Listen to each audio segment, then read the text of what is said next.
April 5th, 2018 was just another Thursday at Mount Ida College in Newton, Massachusetts. Its 1,500 students shuffled into 9 a.m. classes, prepared for their upcoming finals, and studied late into the evening. But when they woke up the next day, their school no longer existed. Needless to say, no one expected this 119-year-old institution to permanently close its doors, never mind by email, on a random Friday in April. Professors had already signed contracts for the following year. Hundreds of students had committed to attending, and many more were left stranded midway, having accumulated tens of thousands of dollars in debt and having spent years of their lives working toward a diploma they would never receive. As abruptly as this news was delivered, however, the underlying problem has been years in the making. Across the nation, college enrollment has been on a steady decline since 2010, leaving schools short on funding. These days, a college closes about once a week. In fact, in a cruel twist of irony, a few Mount Ida students transferred to Newbury College, just 15 miles away, only for it to shut down the very next fall. And yet, this was the era of record-high high school graduation rates, of feverish pleas from the left and right alike to send your kids to college, at any cost. And things are about to get a whole lot worse, starting next year. The vast majority of college students are under 25, and America is running low on under 25-year-olds. Between 1990 and 2007, the average size of an American family stayed right between about 2 and 2.1 children. From start to finish of this entire nearly 20-year period that saw the end of the Cold War, 9/11, and the bursting of the dot-com bubble, that number changed by less than 2%. Then, in 2007, it suddenly began to fall, precipitously, and it's been falling ever since. Well, it's now been 17 years since 2007. Which means that smaller cohort of babies is now 17 years old. Next year, most will attend college, and each successive class will be smaller than the last. Over the next 5 years, the number of new students enrolling at US universities is expected to fall by 11%, according to Dr. Nathan Graw of Carleton College. That's a decrease of nearly 300,000 people a year. Which may not sound like a lot, but consider that a third of US universities have less than 1,000 students, and 75% fewer than 5,000. In other words, what was once a regional problem is about to spread nationwide. And this is just one of many ways America's declining birth rate will ripple throughout the country and the world. Now, US universities were already on shaky financial ground, setting the stage for the current crisis. More on that another time. But they aren't alone. Other fragile business models and social structures are waiting to be exposed, vulnerable as we've seen even to relatively slight demographic changes. Some call this an existential crisis. Others, an environmental triumph worthy of celebration. Fewer people, after all, means fewer polluters. But before we can characterize this trend as good or bad, we first need to solve a mystery, one too often ignored by both sides. Why have birth rates fallen? And why so suddenly, yet so persistently, after 2007? Brought to you by Nebula, home to original series like the travel game show The Getaway, featuring 6 of your favorite creators as contestants. Dracula's Ex-Girlfriend, a dark comedy film by Abigail Thorne, and many other high-budget exclusives. Depending on who or what one is inclined to blame, there are 2 basic stories you can tell about birth rates. The first is economic. It doesn't take an eagle eye to notice that 2007, the year births began to fall, was also the start of the worst financial crisis since the Great Depression. Within a year, the US unemployment rate doubled, from 5 to 10%. And it stands to reason that these millions of laid-off Americans would have more pressing concerns than starting a family, like finding a job or going back to school. This is not groundbreaking stuff. Demography 101 teaches that economic downturns lead to a steep drop in fertility. The only thing is, it usually bounces back. You lose your job, so you postpone your plans. Later, you find a new one, so you make up for lost time, causing a corresponding bump in fertility. That's exactly what we saw, for example, during and after the recent pandemic. But that's not what happened after 2007. Now, in fairness, the economic recovery was gradual and uneven. Meanwhile, what categories of expenses have grown most unaffordable over the past 20-odd years? Housing, a 95% increase, childcare, 120%, college, 180%, and healthcare, over 200%. All costs associated with children. Is it any wonder Americans are having fewer? Still, there must be more to the story. If money were the only obstacle, giving parents more would have a significant effect, particularly for the less well-off. Both Republicans and Democrats have proposed doing just that, and dozens of countries around the world have tried baby bonuses worth thousands of dollars or more. But they don't seem to make a huge difference. At least not at the amount voters or politicians have been willing to spend.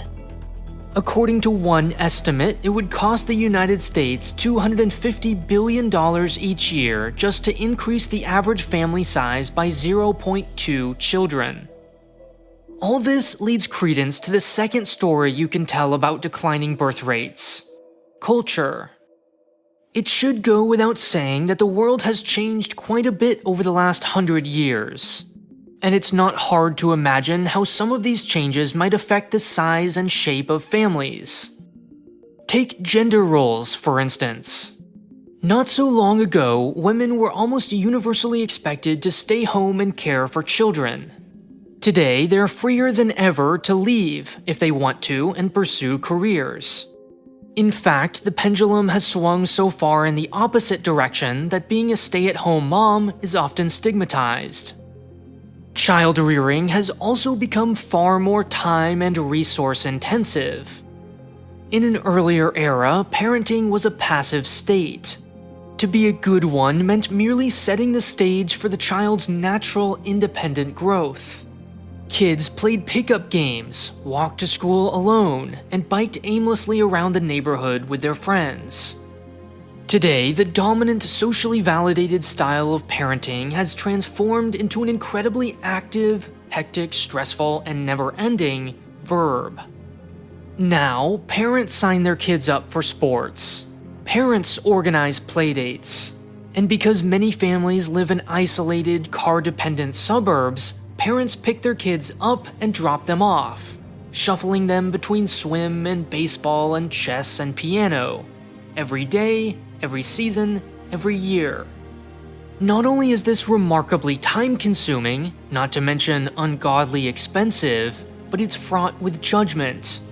Parents must carefully navigate a rapidly changing, high-stakes social minefield. Keeping up with the Joneses is no longer about boats or cars, stereos, or handbags. It's about summer camps, violin instructors, honors programs, and soccer leagues. But unlike the status games of yesteryear, you can choose to opt out of these, simply by not having children. Finally, because of their focus on organized sports and activities, parents have lost much of their autonomy. Their schedules revolve around the whims of coaches, tournaments, tutors, and teachers. Meanwhile, many people are increasingly anxious and pessimistic about the future. Every parent wants their kid to have a better life than their own. And for any number of reasons, many are less confident they will be. Clearly, there's something to both the economic and cultural explanations. Still, one can't help but wonder which is more important, and why the sudden drop after 2007. Well, it turns out you can get a long way by just asking people. Imagine that. Fortunately, Gallup has been doing exactly that since 1936, and the results will probably surprise you. What you're looking at is the average answer by a large representative sample of Americans over 87 years to the question, what do you think is the ideal number of children? Let's start by just looking at the shape of this line. The first thing you'll notice is that aside from this late 1960s post-baby boom adjustment, it really hasn't changed all that much. Sure, the average has gone down, but it was steady for the first 30 years and it's been steady for the past 50. Americans today answer exactly as they did in 1980, with very little fluctuation in between. Now let's reveal the numbers. For all the talk of double income no kids, of proud child-free millennials, and spoiled only children, the average American still thinks 2.7 kids is ideal. And remember, these are averages. Believe it or not, nearly as many want at least 3 kids as 1 or 2. If trends continue, those favoring just 1 or 2 will soon be outnumbered. In other words, it should be clear that what people consider normal or ideal doesn't change very often. We've only had one downward shift, and that was over 50 years ago. The supposed radical revolution in attitudes among younger generations doesn't exist. Get this, only 2% of Americans said 0 children is ideal in 2023, exactly as many as in 2013, and 1997, and 85, and 77. If anything, the average ideal family size has slightly increased in recent years, even as actual birth rates have fallen. What has changed is people's ability to fulfill those ideals. Recognizing their own limitations, the average American aged 15 to 44 intended to have half a child less than the 2.7 ideal between 2013 and 17. And naturally, because we live in a world of scarcity, and because life doesn't always turn out how we imagined, the average American woman only actually has 1.7 children, another half child less than she intended. At each step of the way, barriers prevent us from having as many children as we want. And those barriers have been growing. Since 2007, the gap between what we want and what we get, desired versus actual fertility, has tripled. Now, this may sound like a victory for the economic explanation and a defeat for the cultural one, but not so fast. No theory, of anything really, is complete without mention of home prices. Housing, after all, is the single largest cost associated with kids. They typically require an extra bedroom, they draw families to the suburbs, and place a premium on school districts. Needless to say, housing has gotten a lot more expensive, particularly over the last few years. In January 2019, the average size of a mortgage was $300,000. 3 years later, it was $440,000. Unsurprisingly, economists have found a negative relationship between both housing prices or interest rates and fertility. In a 2018 survey, 4 of the top 5 reasons Americans said they weren't having more kids were financial. So, yes, money. Of course, money. But as housing was becoming less and less affordable, something else, something far more subtle, was happening at the same time. Whereas having children was once a parallel process to one's education, career, and marriage, it has now become, for many, a sequential one. Americans today, remember, want more kids than they have for 44 years. But they want them after they've gone to school, after they've started their career, after they've gotten married, and after they've bought a house, as a kind of capstone to life. In other words, starting a fulfilling career, getting married, and owning a home have become prerequisites for many Americans at precisely the moment that achieving those prerequisites has become far more difficult. And this is closely related to that highly demanding style of modern parenting. As the bar for what a, quote, good parent looks like has grown, some would say impossibly and unreasonably high, it only makes sense that young people would take much longer to get there. So, is this an economic change or a cultural one? Well, both. But more accurately, it's the interaction between them. When your friends, siblings, and colleagues have fewer children for economic reasons, you likely will too, for cultural reasons. Therefore, as the demographer Lyman Stone has said, it doesn't make much sense to disentangle them. During the Great Recession, see GDP, Americans lost their jobs, see unemployment. So they moved back in with their families, see the share of young people living with a parent. So they had a harder time starting relationships, see the marriage rate. In 1970, there were 86 marriages per 1,000 unmarried Americans aged 15 and up. Today, there are just 30. Meanwhile, without jobs, they couldn't save up for a house. Each of these things acted as a filter, first by lowering birth rates directly, preventing some from progressing at all, and then indirectly, because even among those who made it, their progress was delayed.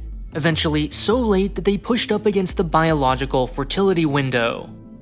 The median American woman now gets married at 28 and has her first child at 30, up from about 24 and 27 respectively in 1990.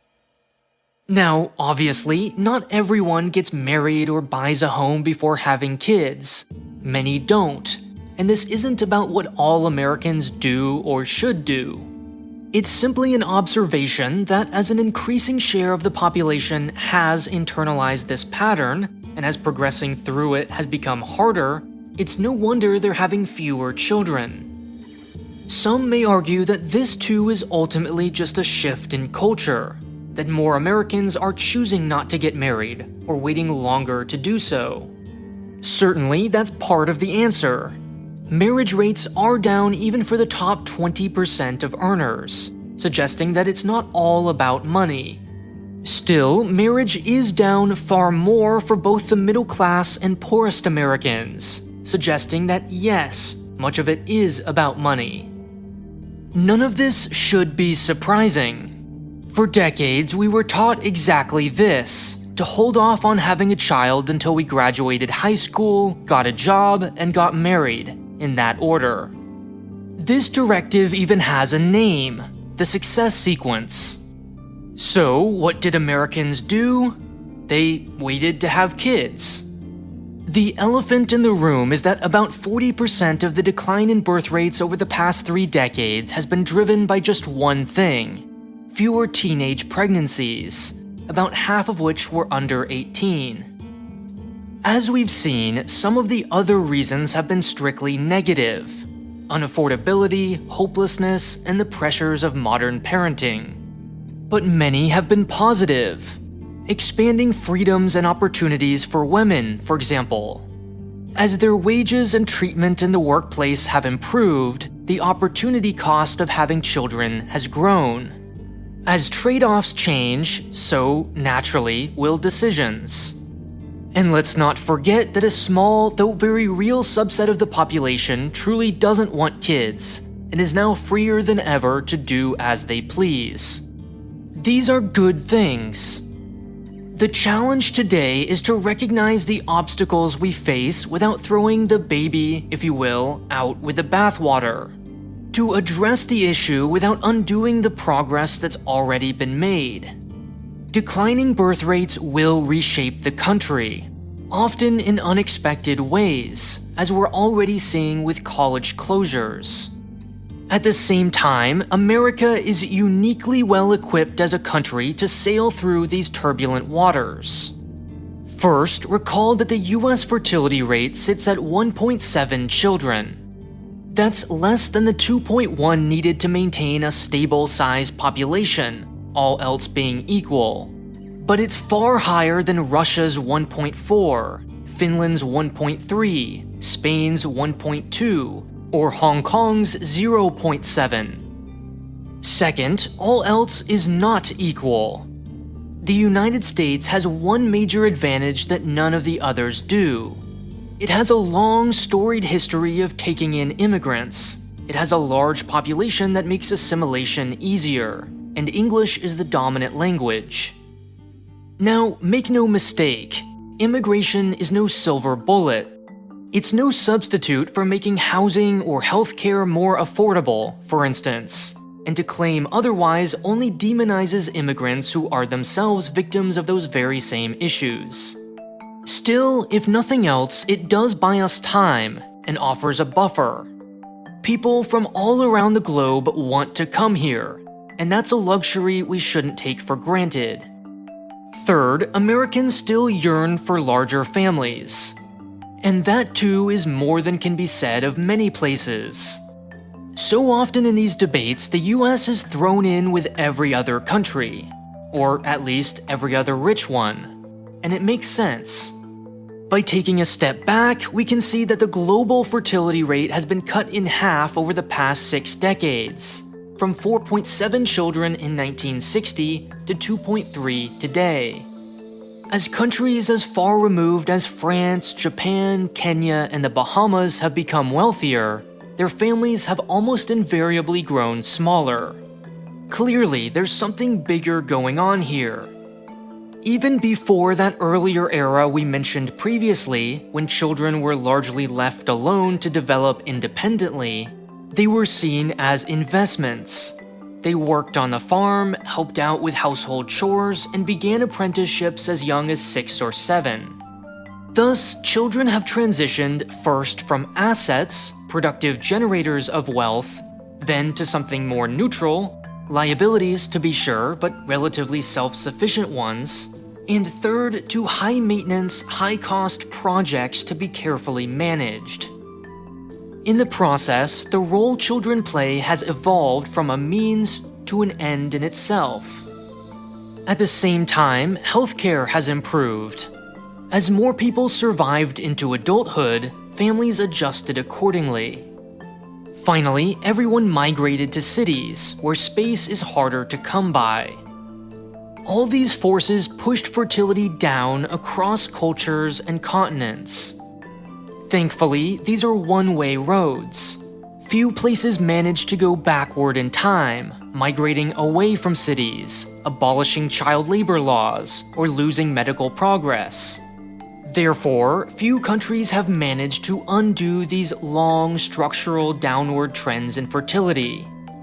On this point, the US is indeed not unique.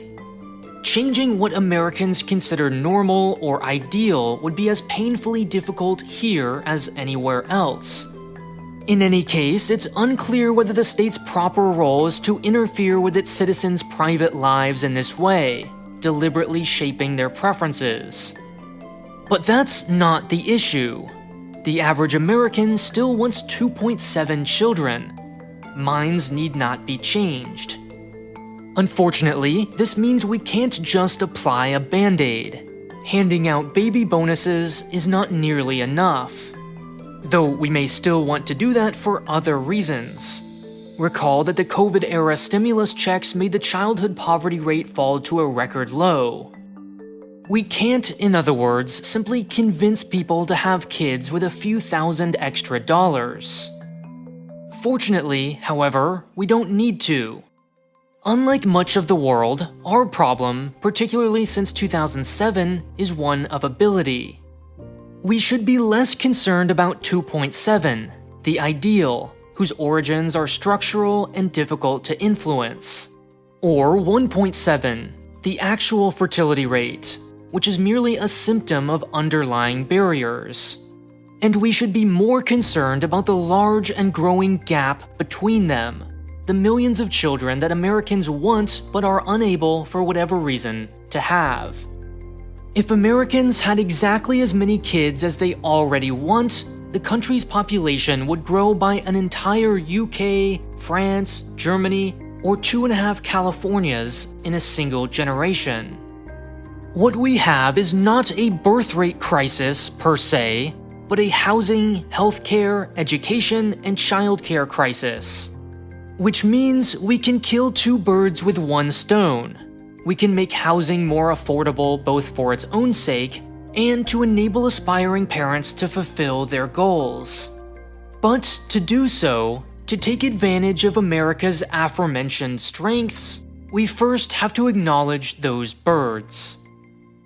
To truly see how good America has it, it helps to see, by contrast, the dilemma China now finds itself in. America's actual birth rate, 1.7, is China's ideal birth rate. In the former case, 1.7 represents a low point, the current state of play before serious attempts to raise it. In the latter case, 1.7 represents an upper limit, the maximum any attempt to alleviate barriers is likely to achieve in the short term without coercion. Speaking of coercion, it's often assumed that because the one-child policy was so effective at preventing births by force, the Chinese government will be able to seamlessly apply the same heavy-handed approach again, this time to raise the birth rate. But this assumption is rooted in a deep-seated myth. In reality, the one-child policy was never nearly as effective at preventing births as it was at inflicting needless suffering. And this is a pattern we see time after time. Because so little is known about China outside the country, we often take the government's boastful exaggerations at face value, like that it prevented 400 million births or lifted 800 million people out of poverty. We still criticize these policies, of course, but in the process, we accidentally launder the Chinese government's grandiose claims about its competence. That yes, these policies were cruel, but they were also effective. The result is a distorted view of how it works and what it's capable of. That's my goal for China Actually, my original series, to take a closer and more nuanced look at some of those claims. And it's exclusively available on Nebula. Nebula, as we like to joke, is kinda like Netflix, but for people who love trains. If you like these videos, you're going to love what we're making over there.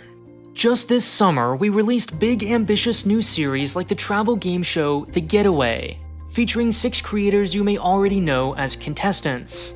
Dracula's Ex-Girlfriend, a dark comedy film by Abigail Thorne, new episodes of Real Life Lore's Modern Conflicts, and much more. One series that I'm personally especially excited about is Tom Nicholas's upcoming documentary about baby boomers, which I expect will touch on some of the same topics as this video. Nebula is an ad-free premium viewing experience. Because you're our customers, not advertisers, our iOS, Android, and smart TV apps are built from the ground up with users in mind, not as afterthoughts to the website. To get an annual subscription for 40% off, that's $36 a year or just $3 per month, use the link in the description or on screen now. That's go.nebula.tv/polymatter. Alternatively, if you're not a fan of subscriptions, you can also use the link below to get lifetime access for $300.